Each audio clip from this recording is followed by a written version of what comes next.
Serial के आने वाले एपिसोड में आप लोग देखेंगे कि सीरत बेगम आज अपने ही आलीशान घर में बिल्कुल अकेली रह गई होती है।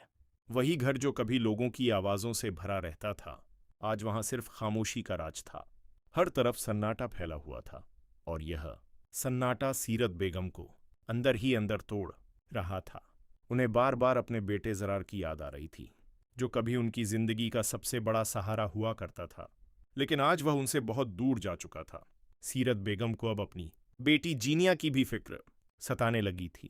उन्हें एहसास होने लगा था कि उन्होंने अपनी अना, दौलत और घमंड में आकर कितने रिश्ते खो दिए। आज उनके पास पैसा तो था, लेकिन अपना कहने वाला कोई नहीं था। उन्हें बार बार फरियाल और उसकी मां समरीन याद आ रही थीं, जिनकी जिंदगी उन्होंने अपने हाथों से तबाह करने की कोशिश की थी। आखिरकार सीरत बेगम एक बड़ा फैसला करती है और समरीन बेगम के घर पहुंच जाती है। जैसे ही समरीन दरवाजा खोलती है तो सामने सीरत बेगम को इस हाल में देखकर दंग रह जाती है। सीरत बेगम की आंखों से आंसू बहने लगते हैं और वह रोते हुए कहती हैं कि मैंने तुम्हारे साथ और तुम्हारी बेटी के साथ बहुत जुल्म किया। शायद आज उसी का नतीजा मुझे मिल रहा है। समरीन बेगम भी भावुक हो जाती हैं, लेकिन वह बड़ी संजीदगी से जवाब देती हैं कि मैंने आपको कभी बद्दुआ नहीं दी, लेकिन ऊपर वाला सब देख रहा था। आपने फरियाल की जिंदगी बर्बाद करने में कोई कसर नहीं छोड़ी थी और आज कुदरत ने आपको वही दर्द महसूस करा दिया। यह सुनकर सीरत बेगम टूट जाती हैं और जमीन पर बैठकर रोने लगती हैं। अब उन्हें एहसास हो चुका था कि दूसरों को तकलीफ देने वाला इंसान कभी सुकून में नहीं रह सकता। दूसरी तरफ शहराम के घर में भी एक नया तूफान खड़ा होने वाला था। जीनिया ने अपनी चालाकी से नौकरानी यास्मीन को अपने कब्जे में कर रखा था। वह हर हफ्ते उसे पैसे देकर फरियाल के खिलाफ भड़काती रहती थी।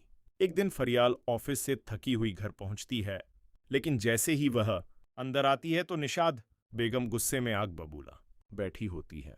वह फरियाल पर बरस पड़ती हैं और कहती हैं कि मैंने तुम्हें कहलवाया था कि आज घर में मेहमान आने वाले हैं और मेरी तबीयत भी ठीक नहीं है, फिर भी तुम ऑफिस चली गई।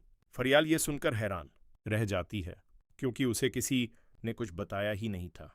वह सफाई देते हुए कहती है कि यास्मीन ने उसे ऐसा कुछ नहीं बताया, लेकिन तभी यास्मीन वहां आती है और झूठ बोलते हुए कहती है कि उसने फरियाल को रोकने की बहुत कोशिश की थी, लेकिन फरियाल ने घर से ज्यादा अपनी मीटिंग को अहमियत दी।